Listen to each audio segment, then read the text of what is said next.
MLA Barem ke Hill State People's Democratic Party HSPDP na Nongstoin constituency uba dia stranas cendiang rengkat ki spangut kinong kersahan ka parti hak khat pratrek kula lengkot arja arfly klalait ban peniso no ila dia ka Bharatiya Janata Party BJP ya uba dia stranas rengkat kinong kersahan la pedang buram dagi he nong elam ke BJP Mekhlaya ba kentob uba Sanbor Shulai MLA uba AL Hek MLA uba Chem Shangplang MLA Barem ke Mausnam uba David Kharsati State Vice President ngalor kiwi pan uba dia stranas ulah penpau bagi cinguan penyeso cung usha ka BJP kadai namar ka jingyu i bagi BJP ka kham i je chaj ben riu ban ye kiwe pat ki parti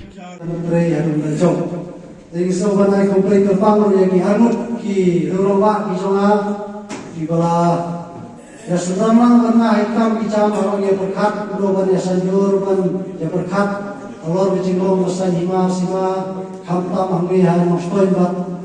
ha me khriya bat aga ri dia ro koi kalian jom ngang sungai kulit kepami bandon pok tabar belum chief organizer juga SPDP di bangnya pusat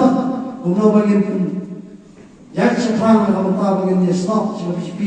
berkat kibai kirapa kibang apa pencapaian ini benar kata kalian cuma ini nafsu apa yang berkat pada SPDP lawan ibu mas nado election MP Nadu election arajar khat sal bawa Prime Minister Narendra Modi ngaratan simpmu iban BJP. Nadu kita kipor kiba kalaji katuga jisha leben Pakistan Gujarat ke Provincial Congress ngalai iba uniu Chief Minister hiu sebang Prime Minister hoisni. Nomor belai bagi kipor pula teristom ha bendera Pakistan Gujarat redena rakau beserta kongres kipor kecingnya ram jo Umar Marsing kita tangem jo Graham Stein ho nomor kata hadu minta mani hari kecingnya ram jo BJP apa jo Pakistan penusul naik yo belai melapoi sini parti melapoi berkat hiru ba abang adon mereka parti SPDP hejing dalam semua ini ngampat sulap sistem membuatkan standing meeting dengan duai boleh.